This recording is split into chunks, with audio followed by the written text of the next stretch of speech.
मेरी थारॉक्स में service centre के थ्रू अभी दो चीजें हुई है। एक, इसके स्टीयरिंग व्हील में काफी ज्यादा नॉइज थी, रैक एंड पिनियन की आवाज थी, तो क्या वो ठीक हो पाई है, एक उस चीज के बारे में बताने वाला हूँ। दूसरा, इस गाड़ी में अभी सॉफ्टवेयर अपडेट हुआ है एप्पल कारप्ले का, तो उसकी वजह से मुझे क्या क्या फायदे नुकसान हो गए, क्या आपको कराना चाहिए, ये वीडियो देख के पता लगा लेना। We will start with the Apple CarPlay update. Thar Roxx AX7L manual diesel 4 wheel drive क्या अपडेट हुआ है वो मैं बताता हूँ। सबसे पहली बात, पन्नी उतार देता हूँ। काफी टाइम से कह रहे हो पन्नी उतार दो, पन्नी उतार दो, क्लियर नहीं दिख रहा है, ये लो। और बताओ तुम्हारे लिए क्या करना है, ठीक है। तो अभी इसमें एप्पल कारप्ले अपडेट हो गया है, वायरलेसली आप एप्पल कारप्ले चला सकते हो। सबसे पहले उसका फायदा ये हुआ है, अगर आपका फोन के वाईफाई ब्लूटूथ ऑन है, विद इन 2 सेकंड से कनेक्ट हो जाता है, बहुत ही क्विक है। तो एप्पल कारप्ले अभी इसका डेडिकेटेड यहाँ पे आ गया है। एंड्रॉइड ऑटो का तो आता ही था, और ये एप्पल कारप्ले का आ गया। लेकिन अब इसका नुकसान ये हो गया है, जब मैं गाने चेंज करता हूँ तो पहले 1-2 सेकंड के 1.5 सेकंड के लिए पहले वाला गाना ही बजता रहेगा। जैसे मैंने अगर यहाँ से गाना चेंज किया, चलो मैं पहले दिखा देता हूँ। अभी आप देख लेना, मैंने यहाँ से गाना चेंज किया, यहाँ से तो चेंज हो गया, लेकिन पीछे वाला गाना बजता रहेगा 1.5 सेकंड के लिए। थोड़ा सा अजीब लगता है। पहले क्या था, जैसे दबाओ तुरंत गाना बंद, अगला लग जाता था, तो मुझे थोड़ा सा वो अजीब लगता है कि पिछला गाना बज ही रहा है 1.5 सेकंड तक, 2 सेकंड तक, तो वो काफ़ी अजीब हो गया। दूसरा, इस अपडेट के थ्रू एप्पल कारप्ले का अपडेट हुआ है, लेकिन उसमें मल्टीपल चीजें थी। किसी के एंड्रॉइड स्टीरियो, मान लो सॉरी इस इंफोटेनमेंट सिस्टम में अगर ये दिक्कत है कि ये ब्लिंक करता है, बीच बीच में ब्लैंक हो जाएगा, बंद हो जाएगा, ऑन नहीं हो रहा है, तो सारे अपडेट्स थे। इंस्ट्रूमेंट क्लस्टर का भी अपडेट उसी में था। पेन ड्राइव के थ्रू गाड़ी अपडेट हुई थी, और कुछ आधा पौना घंटा लगता है तो ये अपडेट होता है। तो उस अपडेट के थ्रू मेरी MID भी अपडेट हो गई है। पहले क्या होता था, इसमें ये इलिप्टिकल शेप के दो आते थे इधर, वो चेंज हो गया, सर्कुलर हो गए। प्लस ये जो निडल है, ये पहले रेड एंड वाइट कलर की थी, अब ये नीचे ब्लू है, ऊपर येलो या ऑरेंज जो भी शेड है वो देख लेना। नॉर्मल का यहाँ पे साइन कुछ ऐसा बना हुआ आता था पहले, हाईवे टाइप, रास्ते टाइप, अभी वो थोड़ा बिल्डिंग टाइप हो गया है ये वाला। तो एक ये अपडेट हो गया। अब इसका अगला नुकसान ये हुआ है, जब मैं अपने एप्पल फोन को इस गाड़ी से कनेक्ट करता हूँ, जो कि अभी कनेक्टेड भी है, तो अभी इसमें चला है पहले एप्पल कारप्ले, गूगल मैप से भी मैं आपको चला के दिखाऊंगा। अब इसका नुकसान ये है, यहाँ पे व्यू अलग है और यहाँ पे व्यू अलग है। चलो मैं इसको फुल स्क्रीन कर देता हूँ एक बारी, ताकि आपके लिए थोड़ा सा आसानी हो। ठीक है, ये चल गया। अब यहाँ पे व्यू अलग है, यहाँ पे जूम्ड आउट है पूरा। अगर मैं इसको यूज़ करूँगा तो मुझे पता नहीं चल रहा है मेरी गाड़ी कहाँ चल रही है, टर्न कितनी देर बाद है। तो अब अगर मैं इसका ये जो व्यू का आता है तरीका, ये मैं चेंज कर दूँ, इसका जूम आउट हो गया, अब इसका ठीक चल गया। तो ये दोनों सेम नहीं दे रहे हैं, सेम व्यू नहीं मिल रहा है मुझे। मैंने गाड़ी चला के भी देख लिया, चलो मैं आपको चला के भी दिखा देता हूँ। अगर सोच रहे होगे यार खड़ी गाड़ी में ही दिक्कत आ रही है, तो ये वहीं की वहीं है, लेफ्ट वाला जो आपका इंफोटेनमेंट सिस्टम है, इसमें नहीं हो रहा है। Turn गाड़ी left. गाड़ी मूव कर रही है, लेकिन वो जूम इन नहीं हो रहा है, मेरे को टर्न बाय टर्न नहीं दिखा रहा है, ये ठीक है। लेकिन अब अगर मैं इसमें चेंज कर दूं, ये कर दिया, अब इसमें चल जाएगा, लेकिन अब इसमें जूम आउट हो गया है। लेकिन इस चीज़ को आप एज एन एडवांटेज भी यूज़ कर सकते हो। एक डिस्प्ले में टर्न बाय टर्न नेविगेशन देख लो अब कहाँ मुड़ना है, दूसरी डिस्प्ले में ये देख लो लगभग आपकी गाड़ी पूरे रास्ते में कहाँ है, कितनी डिस्टेंस लगभग कवर कर चुके हो, कितना रास्ता बचा है, कौन कौन से शहर है, मोटा मोटा ऊपर से एक ओवरव्यू आप ले सकते हो। दूसरी गड़बड़ी ये हुई है, आप इसमें जूम इन जूम आउट वो सब नहीं कर सकते।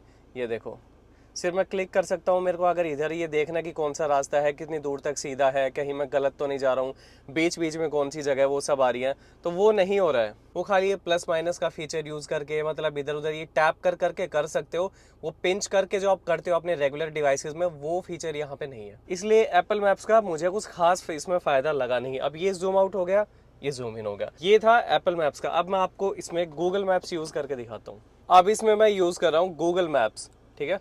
और ये देखो, ये साइन आ गया ना गूगल मैप्स का। जूम आउट जूम इन अब इसमें भी नहीं होगा। लेकिन अब यहाँ सबसे बड़ी दिक्कत है, ये वाला नेविगेशन यहाँ पे आ ही नहीं रहा है, बिल्कुल गायब है। पहले तो था जूम इन जूम आउट का वो जो डिफरेंस था, एप्पल मैप्स अगर मैं यूज़ करता हूँ एप्पल के फ़ोन में तो वो एक दिक्कत थी। गूगल मैप्स अगर यूज़ कर रहा हूँ एप्पल के फ़ोन में तो इधर नेविगेशन है ही नहीं। फिर से गाड़ी चला के दिखा देता हूँ, अगर आपको लगे कि चलने के बाद थोड़ा सा हो जाएगा, गाड़ी थोड़ी घूमेगी तो हो जाएगा, लेकिन इट्स नॉट हैपनिंग। तो एक तरीके से मुझे ज़्यादा एप्पल मैप्स इसमें यूज़ करना सही नहीं लगा। वो वैसे भी मैं गूगल मैप्स ज़्यादा यूज़ करता हूँ। तो ये हो गई दो दिक्कतें। इसके बाद थार में एक और मैप आता है, इसमें आप यूज़ कर सकते हो इसका खुद का नेविगेशन इनबिल्ट जो है, मैपल्स। अब ये मैं यूज़ कर लूँ, चलो रेवाड़ी, और ये डायरेक्शंस, चले, हो गया स्टार्ट। ये तो सही चल रहा है, इसमें कोई दिक्कत नहीं है। अब मैं तुम्हें दिखाता हूँ एंड्रॉयड ऑटो के क्या फ़ायदे हैं। सीधा मैंने महेंद्रगढ़ की यहाँ से जैसे लोकेशन डाली, स्टार्ट, Head south, then और turn left. फुल स्क्रीन, ठीक है, फुल स्क्रीन पे आता है, ये दोनों ही आते हैं। लेकिन फ़ायदा ये है इसमें जूम इन जूम आउट आप कर सकते हो, जो कि एप्पल में आप नहीं कर सकते। और एप्पल का ये नहीं है सिर्फ इस गाड़ी के अंदर दिक्कत है, मैंने अपनी ब्रेजा में एप्पल मैप्स को यूज़ किया था वायर्ड वाला, उसमें भी जूम इन जूम आउट नहीं होता है। वो शायद एंड्रॉयड ऑटो ही एक फीचर देता है कि जूम इन जूम आउट हो। आपकी गाड़ी में अगर होता हो तो मुझे बताना कौन सी गाड़ी यूज़ कर रहे हो। मेरी में तो ना थार में हो रहा है ना ब्रेजा में। एंड्रॉयड ऑटो बहुत सही तरीके से काम करता है। अब एंड्रॉयड ऑटो का फ़ायदा ये है, और इसको मैं कर देता हूँ फुल स्क्रीन। भाई एंड्रॉयड ऑटो के मज़े ही अलग है, मज़े ही अलग है। ये देखो कितना बढ़िया लगता है। बस इसमें ये साइड का थोड़ा बॉर्डर कट जाता है, लेकिन मेरे को जो ब्लू कलर का आ रहा है, जबकि ना नाइट मोड इसमें GPS लगा हुआ है, signal lost. ना नाइट मोड है ना कुछ और है, और फिर भी इतना जो अच्छा लगता है ब्लू कलर का आता है, मुझे ये काफ़ी सही लगता है। मैं तो अपनी ट्रिप्स पे हमेशा एंड्रॉयड ऑटो ही प्रेफर करता हूँ। लाइव ट्रैफिक अपडेट्स वगैरह देता रहता है एप्पल कार प्ले। सेम रास्ते में मेरे को 3-4 घंटे कम का रास्ता दिखाता है, मतलब टाइम हमेशा कम दिखाएगा और रास्ता सेम रहता है दोनों में। तो मैं एंड्रॉयड ऑटो पे ज़्यादा भरोसा करता हूँ। अगला जो चेंजेस में आया है लेआउट का, और जब आप इस बटन के थ्रू सेटिंग्स में नेविगेट करते हो तो ये जो मूव कर रही है काफ़ी फास्ट हो गया। पहले हल्का सा स्लो था, लेकिन अब ये काफ़ी फास्ट हो गया। So I am taking you to the display layout feature now. इस पर क्लिक करो, ये है नॉर्मल वाली जो अभी लगी हुई है। जब आप इसको इन्फॉर्मेशन वाली पे क्लिक करते हो तो जो अब मेजर चेंज आया है वो आया है आपकी थार रॉक्स को लेके, क्योंकि अब इसके अंदर जो अलॉयज़ हैं वो टॉप मॉडल के ही आ गए हैं। अभी तक क्या हो रहा था, MX-5 वेरिएंट के जो अलॉयज़ थे वो आते थे, लेकिन अभी टॉप मॉडल के ही अलॉयज आ गए हैं। ये एक चेंज इसके अंदर आया है। हालांकि कलर गाड़ी का जो है वो वही रहेगा, वाइट ही है स्टैंडर्ड, आप भले ही जिस मर्जी कलर की गाड़ी चला रहे हो। मुझे नॉर्मल वाली ही पसंद थी जो पहले आती थी, थोड़ा इलिप्टिकल शेप के, लेकिन अब क्या करें वो नहीं है, वो चला गया वो इस अपडेट के थ्रू। हमारे पास ऑप्शन नहीं था कि हम उस चीज़ को रोक के खाली वायरलेस एप्पल कारप्ले को अपडेट कर दें, तो वो फैसिलिटी नहीं थी हमारे पास, तो वापस नॉर्मल पे ही करते हैं। अगला, इस गाड़ी के अंदर जो वायरलेस चार्जर है वो ठीक से चार्ज नहीं कर रहा था। मान लो मैं कभी फ़ोन रख रहा हूँ, गाड़ी हिल भी नहीं रही है, फ़ोन एक जगह रखा हुआ है, लेकिन परसेंटेज वहीं के वहीं कभी हट रहा है, कनेक्ट डिसकनेक्ट कनेक्ट डिसकनेक्ट। तो इसका भी एक अलग से सॉफ्टवेयर अपडेट हुआ है। हालांकि अब वो कनेक्ट डिसकनेक्ट वाली चीज़ नहीं हो रही है, लेकिन ये ठीक से अपडेट भी, वो चार्ज भी नहीं कर रहा है। 1-2% बढ़ेगा 20-25 मिनट में, बट ये है कि डेड नहीं होने देगा, लेकिन चार्ज ठीक से नहीं करेगा। तो आई डोंट थिंक उसमें कुछ ज़्यादा फर्क आया है, और इसके साथ तो बेयर करना पड़ेगा, क्योंकि मोस्टली गाड़ियों के वायरलेस चार्जर ठीक से काम नहीं करते हैं। ये शो पीस है। अब मैं इसके अंदर यूज़ कर रहा हूँ अपना वायरलेस एंड्रॉयड ऑटो। सीधा क्लिक करो,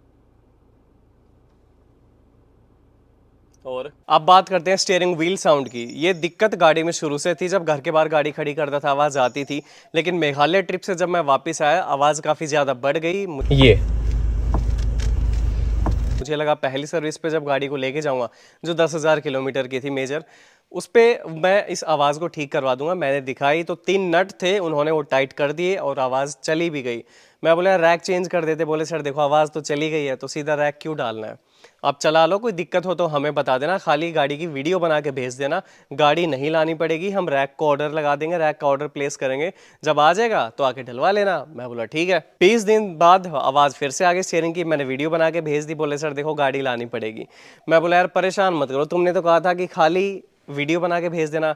सर्विस एडवाइज़र बोला सर देखो अब हमारे मैनेजर ने मना कर दिया कि गाड़ी एक बार देखनी पड़ेगी, हम सीधा रैक नहीं डाल सकते, दिक्कत आपकी ठीक करके देंगे, किसी और चीज़ को ठीक करने से अगर नहीं हुआ रैक डाल देंगे, हम मना नहीं कर रहे हैं, लेकिन we have to follow standard SOP जो कि महिंद्रा की गाइडलाइंस है कि पहले छोटी बीमारी पकड़ो, फिर नहीं हो रही है तो रैक डाल दो।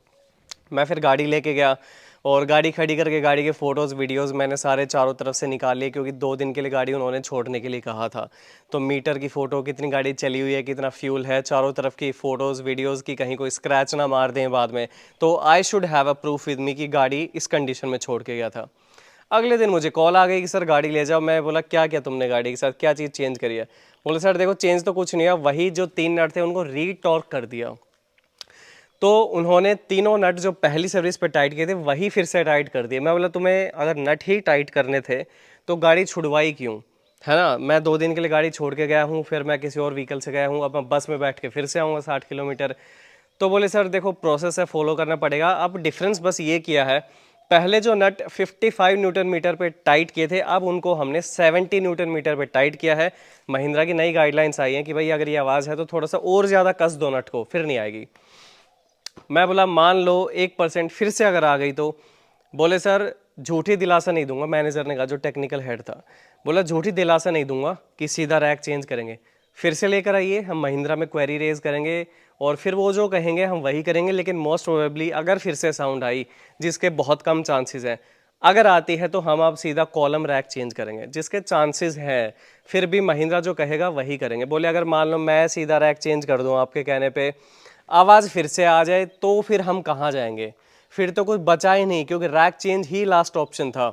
बोले रैक करने के बाद भी अगर दिक्कत आई तो जो डीलरशिप है, सर्विस सेंटर है, उस पर डेबिट पड़ेगा। 25-30 हज़ार का स्टीयरिंग रैक आता है। अब वो आगे से बोलेंगे कि भाई अगर ठीक था तो तुमने चेंज क्यों किया? तो बोला सर सर्विस सेंटर को घाटा हो जाएगा, वो लास्ट ऑप्शन है, वो हम कर देंगे अगर ज़रूरत होगी। तो ये था। फिर अब आवाज़ चली गई है, मैं आपको दिखा देता हूँ, अब देख लो। मैं थोड़ा पीछे करता हूँ। डेड एंड से डेड एंड तक आवाज़ आती थी, कट कट कट के बीच में, अब वो नहीं है। तो मुझे तो यही था, मेरी दिक्कत ये दूर हो जाए, तो मुझे नहीं करवाना है रैक चेंज। क्यों इतना बड़ा पार्ट चेंज करवाना? अभी तो बिल्कुल भी नहीं है। मेरी बस उनसे एक ही रिक्वेस्ट थी, जो आपको करना है आप कर लो, मुझे रैक चेंज नहीं करवाना। मैं रैक का सिर्फ इसलिए बोल रहा हूँ ताकि 60 किलोमीटर से मुझे बार बार ना आना पड़े, डीजल लगता है, पैसा भी लगता है, टाइम भी वेस्ट होता है। तो ना मैं परेशान हूँ ना आप परेशान हो। अगर वही चीज़ चेंज होनी है तो उसे पहले ही कर दो, परेशान दोनों ही नहीं होंगे। बोले वो देखा जाएगा, लास्ट का ऑप्शन है। तो खैर नॉइज चली गई है, वो एक हो गया। वायरलेस चार्जर था, उसका एक अपडेट हो गया। और जो एप्पल कारप्ले का जो अपडेट आया, उसके फ़ायदे नुकसान थे, इस वीडियो में मैंने आपको पूरे बता दिए हैं। And if you look at the negatives of that Apple CarPlay update, क्या आप अपनी गाड़ी में वो अपडेट कराओगे? अगर आपका AX7L वेरिएंट है तो क्या कराओगे? या जो भी वेरिएंट है, अगर आपकी गाड़ी में ये होता है तो मुझे बताना, क्या आपने करवाया है? क्या इसके फ़ायदे नुकसान आए हैं? क्या यही वाले फ़ायदे हैं, नुकसान है, या कुछ अलग आया है? और नहीं करवाया है तो क्या करवाने जाओगे? Thank you so much for watching this video. Let me know what are your views on this Apple CarPlay update. क्या आपकी गाड़ी में स्टीयरिंग नॉइज़ थी? अगर थी तो उसका क्या समाधान किया महिंद्रा वालों ने? ये मुझे ज़रूर बताना। Thank you.